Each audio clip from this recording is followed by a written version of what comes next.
This is Commander Ogden, and welcome back to our multiplayer guide for Mass Effect.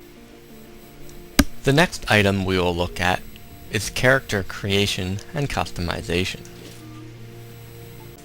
You can name your character anything that you like, including your own screen name. However, you may not name one of your characters a name that you already have in use.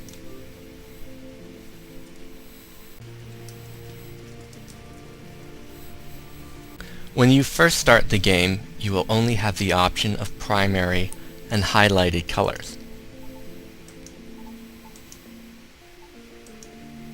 However, as you complete additional missions and gain more credits, you will unlock characters. When you unlock a character more than once, it will unlock a new customization option. So in this case, I have unlocked the human adept multiple times.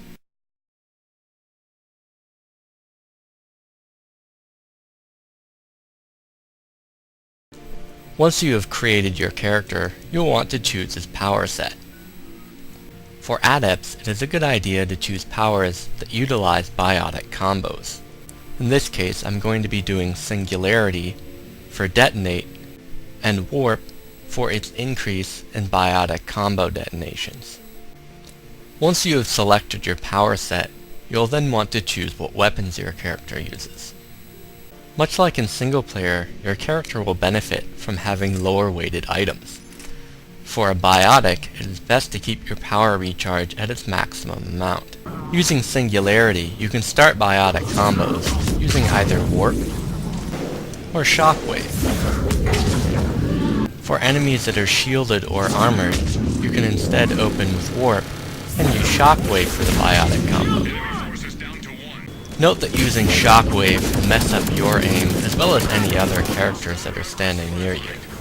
When designing a soldier, while it is possible to maximize your recharge rate, your primary concern should be to inflict as much damage as possible with whatever weapon you're equipped with. Choosing a balance between the two is a good idea for this character type. Although Krogans, with their fortification skill, and the Inferno Grenade will likely benefit from maxing out all of their equipment and completely ignoring the recharge rate. For soldiers, try to keep your Adrenaline Rush activated whenever you fire to maximize your damage and reduce the amount of ammunition that you use. If you plan on using Concussion Shot, remember that it can go around corners and will target enemies from a distance that you're not even directly facing. If you plan on using frag grenades, use them for large clustered targets, or for heavily armored opponents, such as Atlases, Brutes, Banshees, and Geth Primes. Also keep in mind that while grenades do not recharge after each wave, you can obtain a new set by approaching an ammo cache. Depending on your playstyle and the character race that you choose, engineers may benefit greatly from increased recharge, or benefit from increasing their loadout with more powerful weapons.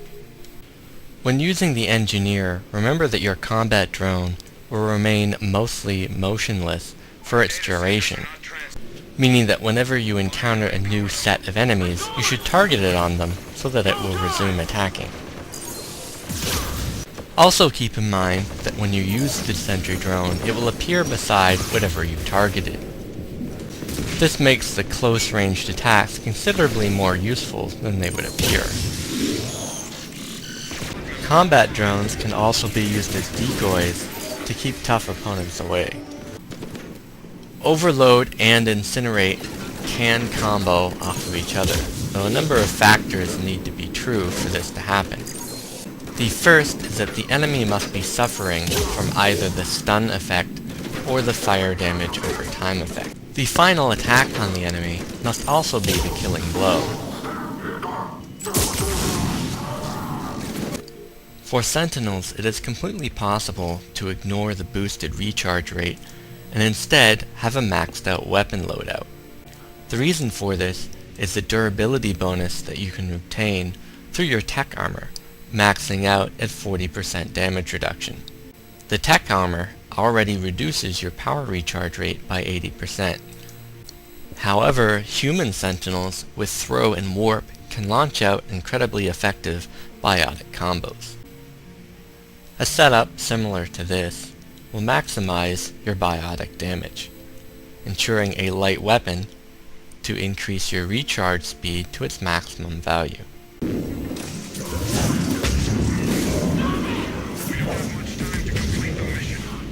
Enemies that are protected by shields or armor are not protected by this particular combination, and it can be a quick way to rip groups and other enemies apart.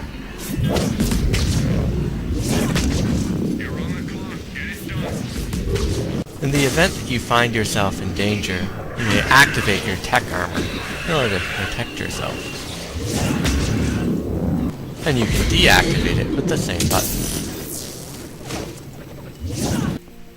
Vanguard characters are best off maximizing their power recharge rate by using a pistol or another light weapon. With a human Vanguard, the reality is that you will likely never use anything besides Biotic Charge and Nova. The primary benefit of using these two abilities is that Biotic Charge provides you with temporary invincibility, and as long as your recharge is fast enough, it won't matter that Nova is using up your shields. With a fast enough recharge, your character is effectively invincible.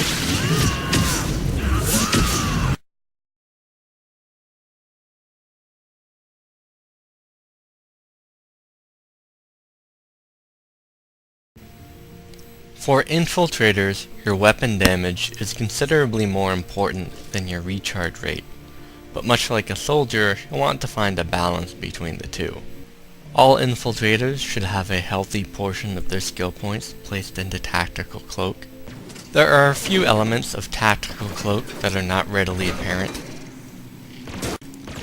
The first is that Tactical Cloak does not occur on the very first shot. Rather, it occurs for several shots for a short period of time.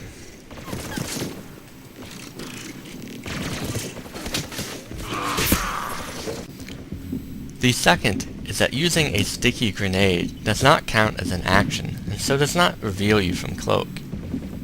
And finally, enemies in multiplayer can still detect you even if you are invisible.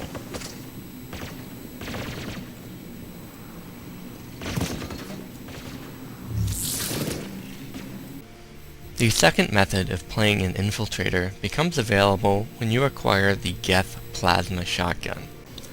The reason this introduces a new style is that the plasma shotgun can be charged by pressing and holding down the button. However, you can cloak while you are doing this. Releasing the charge from the gun does not reveal you from cloak. Rather, the action of charging the gun is what reveals your character. This will allow you to charge into an enemy area, attack, and then safely escape somewhere that you can uncloak. With a high enough recharge rate, you can do this almost seamlessly. In the event that you have designed one of your characters in a way that you no longer find useful, you can adjust that character through using a reset power. These reset powers are acquired through Spectre and Veteran packs that you purchase in the store, and will return all the points that you have spent back to your character. It will also remove that singular point that exists in the initial character skill. The second method of restoring your characters back to their original starting point is to promote them. As previously shown, promoting the character provides your single player with 75 war assets, in addition to resetting all of these classes back to level 1.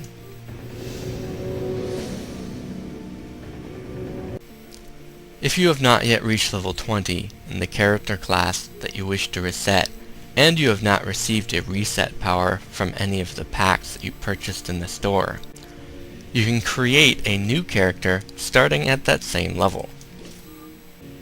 This character will start off at the same level of all of the characters in this particular class, and you can reevaluate where you would like to spend your skill points on this character. If you have already designed characters for each of these particular slots, then unfortunately your only options are to continue until that character is level 20, or to use a reset pack to provide your skill points back. This completes our guide on the Mass Effect 3 multiplayer classes. This is Commander Ogden. Thanks for watching.